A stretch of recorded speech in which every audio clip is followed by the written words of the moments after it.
Welcome to Jesus-Centric Life. I'm Donna. I still hesitate when I say Jesus-Centric. You do. Oh, I want to say leadership, Yep. but no, it's life. I'm here with Pastor Josh, and we are here with Harold Beneke. Last week, we had a great conversation about the power of the 6 conversations, and we thought it would go into part 2, and sure enough, it did. So thanks for coming back with us, Harold. Yeah, I'm glad to be here. Yeah. So where we left it last week is we kind of began our conversation around Dr. Heather Holleman's book, The 6 Conversations. And we really kind of got camped on the fact of loneliness and that we live in a very lonely society. I don't want to spend as much time on that today because I really want to get into these 6 pathways. But Pastor, loneliness, it's an epidemic is what we talked about last week. Can you bring us up to speed on where we're at? Yeah, I think loneliness is an epidemic. It affects us spiritually, emotionally, physically, and there's research that they've done on this, and it's true. We as humans were created for relationships, and Harold and I talk a lot about that like we are both naturally like extroverts. We would be more comfortable by ourselves than with other people, and the reason I think for him and I why we're so passionate about this is because we read it in the Bible how important it is to not give up meeting together in Hebrews, to be with one another, and that's both hard for us to hear, but also we're realizing in our lives that we do need other people, and we need the deep conversations that bring deep relationships. Now, for you guys as introverts, as we talk about deeper conversations, does that get you excited? Does it make you more anxious? I mean, for me personally, I would rather have a deep conversation than a shallow conversation. So once I have a friend, and I have some, once I have a friend that I know I can talk about anything, and it's a safe place to do that, that's the most comfortable place for me to be. And so like Harold and I can sit down and have great conversations, but we know that like we can share. Anyway, this is how I feel about it. I feel like I can share myself with Harold, and I have other friends like that too. But I think for me, it's the challenge of how do I get to that deeper conversation. That's what's scary for me, is kind of getting to that place that, hey, you're a cool person to, can we talk safely about this? Now, I'm going to shock you. I'm a high extrovert, probably the highest you can go, but I don't like shallow conversation. Right. So we've had staff get-togethers at Pastor and Sarah's house, and I'll be on the fringe because it's almost exhausting. It's hard to just, hey, how are you? How's the weather? How's your car? How's your dog? That can just exhaust me. But if we can get into a meaty, like I can get into these questions, then I'm good. Yeah. And I can do that with multiple people. Everything you just said is, I like the terms that Dr. Holleman refers to them as throwaway questions. Mm-hmm. What's the point? Right. And you don't go there. But as pastor, I like if I'm close with someone, like my son-in-law is Thai Saucerman, and over the years we've gotten pretty close. But it's nice to be able to have to express those emotional things that this is what I'm going through. Yeah. Or then you can say, what are you going through? I wouldn't word it that way. I see you going through something like that too. So it's fun to have that. Well, Donna, you and I have had a conversation like that. This is how I feel. This is what's made me me. Yeah. Right. It's interesting. When we would do mission trips with the students, I would always say to them, have your 2 sentences. Because when you get back and people ask you, how was the trip, they usually have patience for 2 sentences. So try to summarize it in that. If they want to know more, they'll ask you more, and then just let it flow. But usually that's what people have time for. And it's kind of a rule of thumb. If you have something to say, try to say it in 2 sentences, because sometimes people are on to the next thing. I think as a whole, these 6 pathways would be phenomenal if people could really dig in and start using them. Yeah. I think we would learn all new things about people around us. So with that, I want to take a deep dive, and I want to take a look at these. So I'm going to list them off, and then we're going to come back and hit them all. The first one is social.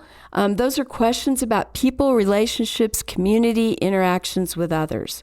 There's emotional, which are questions that explore feelings, moods, how somebody is doing kind of at a deeper level. Physical, talking about embodied experience, health, body, rest, physical rhythms, needs.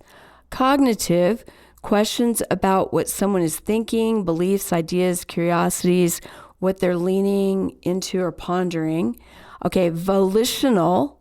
I did it. I said it right. Volitional, these are about choices, decision-making, commitments, goals, what someone intends to do. And then spiritual, which are conversations about God, meaning, purpose, faith. Now, before we take that deeper dive, I want to start with spiritual. Can we just, before you deal with there, can we just talk about for just a second why? So I think we jumped to them, but let's explain the why. Like, why is it important for you to understand this? And my understanding is it's important for you to understand these is because these are 6 different ways that you might have a deeper conversation with these. And when you can watch for these, you may find that one of them somebody doesn't relate to. And so you kind of change the topic and go to a different one because not every person's going to want to talk about all 6 of these.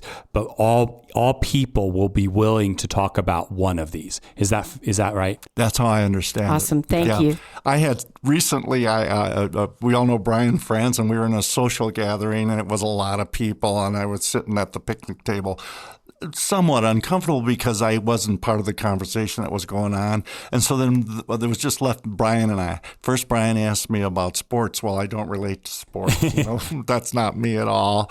And then something about a mechanical something or other. Well, I don't relate to mechanics. And he did one more thing. And then finally he said, what have you been reading in the Bible lately? Whoa. Then it lights me up. So, but it took him 4 things to get to the 4th thing before I was ready to join in the conversation. That's a great example of that. Yeah. That's good. Yeah. That's really now good. Now I think we're ready to dive into No, the 6. that's great. But a lot of times we feel like we're at church.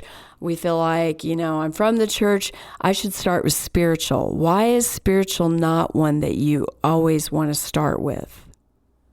Well, we have to develop that relationship. That's what we talk about joining Jesus. I've always been kind of critical about joining Jesus because it doesn't get right to the meat. No, there's a good place for joining. We use these questions. We develop an interest in the person. We show that we're legitimately interested in them. Then we can finally get to the gospel. Usually that's what happens. When I would even say within the church, we assume everybody's spiritual that's in the church. But we assume they have thought deeply about their spirituality and they understand it. And the reality is they might feel insecure about that I don't know enough about this. And so that's why it's can be a little dangerous because they feel like, the pastor's asking me about my spiritual life or Harold Beneke is asking me about this and he's such a spiritual leader. And so they might feel like they don't have a place where they can be comfortable having a conversation. They might feel inadequate in it. And so I think even within our conversations in the church, like we should talk about other things than just spiritual. Well said. You made a little bit of a face, Harold. What are you thinking? Well, I'm going to use the Dr. Holleman's one of the examples she gave. She had developed a relationship with her friends at the university. She teaches at Penn State, and they had some kind of walkathon or something. And the other professor she was walking with, who was not a believer, but she had developed a relationship, and she said, "You know, I'm a Christian. Do you have any questions about Jesus?" It lit a fire. But she was ready to ask that kind of. But she couldn't ask that question until that other professor had developed a relationship. Yeah. And she got to the gospel, and the lady came and her whole family. It's a very interesting story. Yeah. How it resulted in a conversion of a person. Yeah. Now, if you listened to our episode last week, I shared that Dr. Holleman starts out each of her classes at Penn State asking students, what is the single most determining factor of a happy life? That's a deep question. And she wanted students to answer this, but every time, she says, they try to get the answer out of her. So as we look at these 6 conversations, do you feel that people have a fear of really thinking at a deeper level, thinking at a social level deeper, thinking at a deeper emotional level?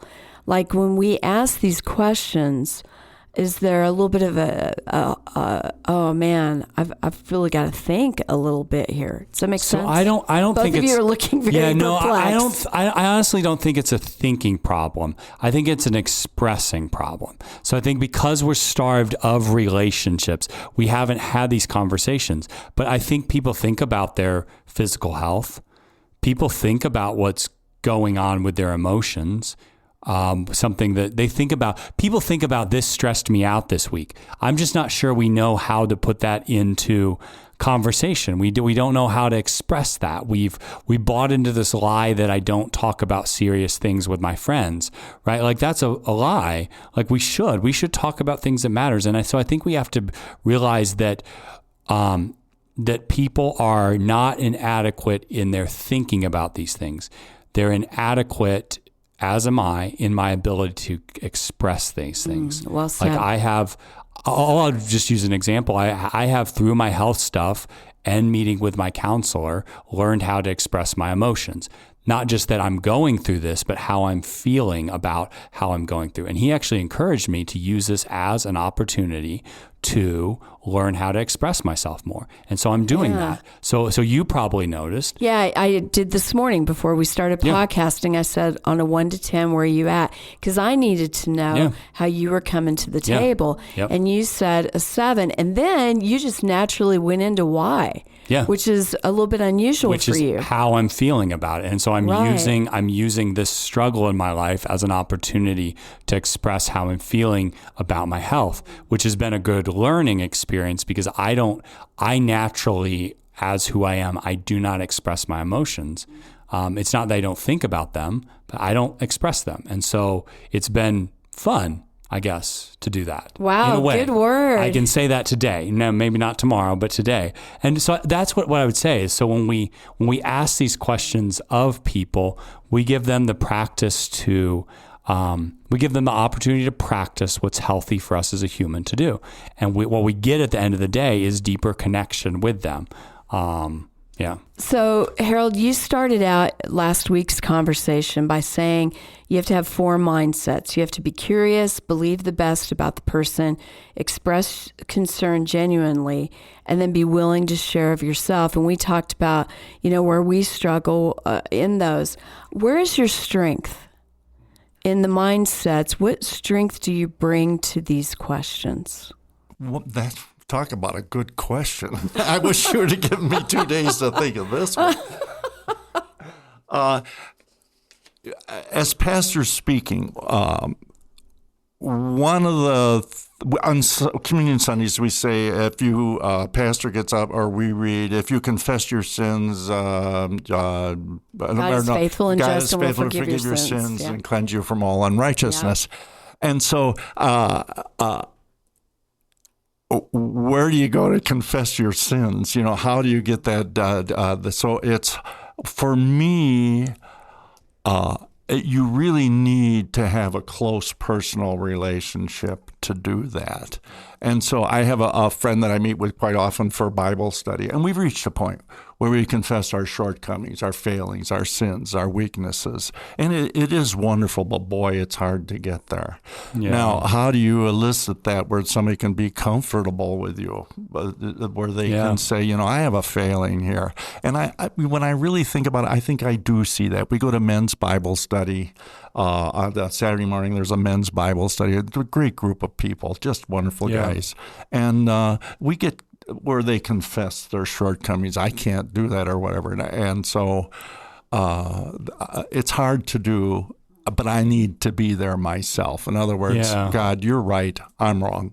I can't hide this. I got to share this. And I hope when you're listening to this, because I know Harold and I've known him for a while now, like, I hope you're not hearing this and, well, that's Harold, but that's not me. And I would say, like, when I first knew you, that wasn't Harold. Like, and that was, that you didn't have that. And I think rich relationship with some people, but not with the people that you do now. You have more people there. And I think you've been really intentional about leaning into people and growing in this honesty with them and this deep conversation with them. And I think you've seen the joy in it, but it hasn't been this easy process to get there. This isn't naturally who you are, but this is who you've become with God's help and His grace. Yeah, I also have my Harold story, but I knew of you, but it was actually Pastor's vision for your wisdom and the conversations he was having with you. And we did something, we were all three in a place, something happened, and I think it was 3 days later you called me. And it was expressing concern. Yeah. And you were like, I've been praying for you, and I just needed you to know that. And I saw the hurt you experienced, and I just want you to know I'm praying for you. And I wept. Like, we don't get phone calls like that very often. And so that genuine concern is what opened me up to be able to share more with you and to know that it was good. It was in a safe place. You really you do a really great job in these 4 mindsets and living them out. Yeah. What do you say when somebody's praising you? I know. Welcome to the hot seat. Yeah, We're just gonna. Can I leave now? But I've expressed in even the podcast that I was in last time, where I gave some of my background, the history where I came from. It's like, oh my goodness, I think they're going to run me out of town. And then Donna asked me, "Would you do a podcast again?" But anyhow. So these questions, or these pathways, these 6 pathways, they can span the generations, right? Yeah, absolutely. Yeah, I think that's where I learned it, was working with student ministry. And we used to take these backpack trips on leader treks, and it was hours that you're walking with a student. And I remember the guides telling us, we're going to let your students be the leaders, and your job is to just talk with your students. Yep. So I'm looking at the back of a student, and we're talking for hours. And there was really a listening that I had to do. It couldn't be thinking about the next question as much as hearing them, helping them feel heard and seen and cared for, that really deepened our relationship in that. Yeah. And that's now as far as our relationship here with people that we work with in the church for the sake of the cross, or when we have people that come to the church that are visiting, we don't have to ask them all the 6 things in the 6 conversations. The pastor alluded to that right at the beginning. That it's not, we don't hit them with all of them, but we have to be good listeners, and we have to try to find which one they pick up on, and then go for it. I really like what you said about Brian Franson. Like he hit it, and then he went for what he knew would be the win in a sense. Yeah, and then the conversation can take off. Yeah. And so it's with that, like I mentioned, and I used the example somewhere that I was talking to someone at church that I didn't know too well. We got into I asked about the physical thing of all things, and it really took off then we were talking about her dog and everything else that was all the warm fuzzies that go with the conversation. So, as we only have a little bit left, but I really want to take a deeper dive into the pathways. Yeah. This isn't like a one and done for you. You didn't read this book and be like, oh yeah, I'm going to work on this. Like, you've really studied and you've really listened for these questions as people have conversation, and you've really honed into it. What stood out to you as you've worked on these and you've really camped in these pathways? Probably the thing that I guess I would take joy in is get to the spiritual. Yeah, and you don't always get to the spiritual, but that's what you're aiming for. Okay.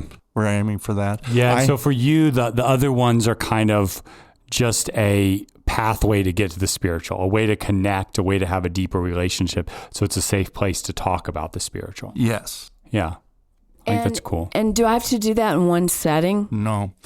But it can happen in one setting. I had an instance, if I can, because it doesn't really give me a lot of joy. We had our house painted, and the company hires someone to pressure wash your house before they come to paint. And he was a young man that came. He was very nice. He texted. We were aware. I knew his name. He introduced himself to me by text. And when he got there, he was very affable, played with the dog, did everything he'd do to make himself at home.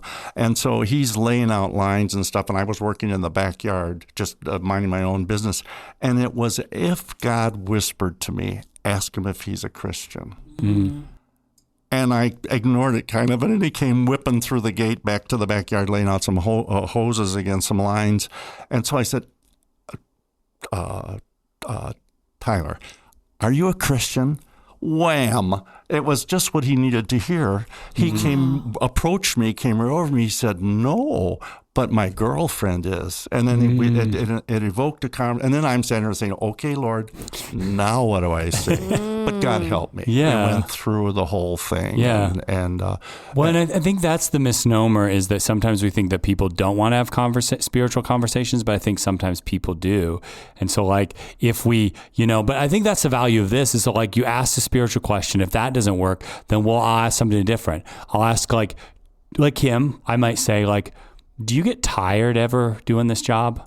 Is this a tiring job, right? And what have I done? I've gone to physical. And then if that doesn't work, I might say, what do you do? I'm a different generation. So what do you do with your friends for fun, right? I just asked about social. Come at it from a different angle again. And that's not a throwaway question by any means. No, it's not. And that's so much different than just asking, what do you do for fun? You're asking, right, something a little deeper. What do you do with your friends? And if that doesn't work, then, how do you feel about what's going on in the world right now? Again,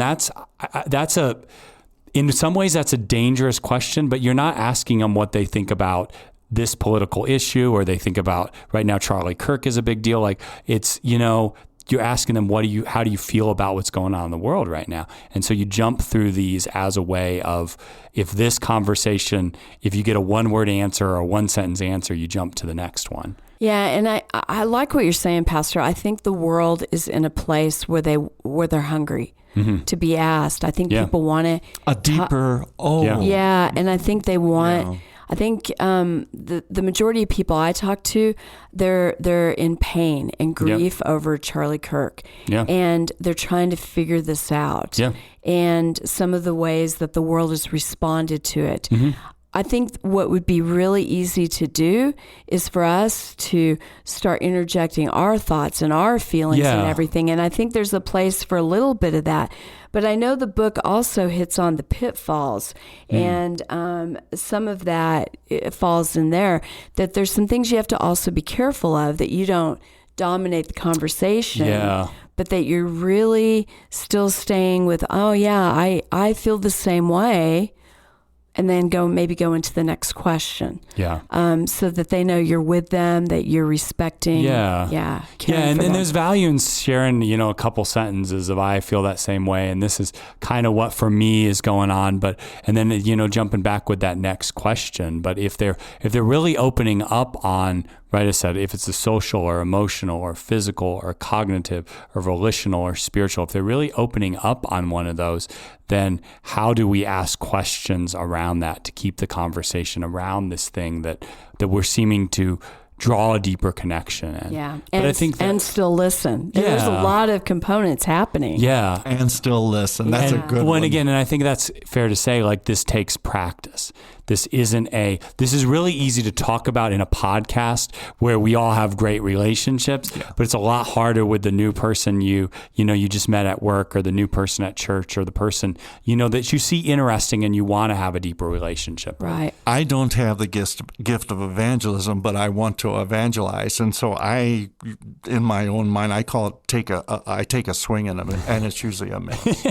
So I'll try. Somebody that's, somebody working on my furnace, or I'm getting my car worked on, I'll try to get to the witness part. Usually it's a miss.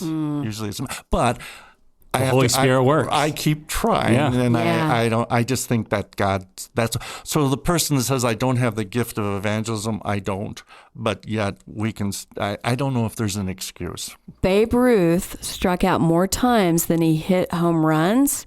So remember, even if it's a strikeout, all God has to do is connect with it, and that happens in His time and His place. Yeah, but you're faithful for showing up, Harold, and that's huge. Yeah, huge. Albert Einstein, I think it's Albert Einstein, says, I never, maybe it's Thomas Edison, it's one of the two, but he said, I never failed in my experimentation. I found out 1,000 ways that it didn't work. And so I think I would just give you the permission in your conversations. Have 2 or 3, 4 questions in the back of your mind that you're ready to ask. And if one falls short, try a different one. And my guess is if you put this into practice over a long term, you are going to get better at this. So we're going to put a link to this book in the description of what we're talking about today. We would love for you to check it out. There's also a video from Focus on the Family with Dr. Heather Holleman, and that's a great interview. It really sums up the book well. But I'm gonna give you the last word, Harold. If there's anything that you could say to our listeners about this practice, what would it be? What would you love for them to know? What it would be is Philippians 2, verses 3 and 4. Do nothing from selfish ambition or self-concern, but in humility count others more significant than yourself. Let each of you look not only to his own interest, but also to the interest of others. That's so good. Oh, and we could go on that verse for a long time. To me, it's all there. To humble yourself, to be that humble person. Wow. I have loved these past couple of weeks. Thank you so much, Harold, for joining us. I do know that you now hold the record for being on our podcast the most, so we will definitely have you back.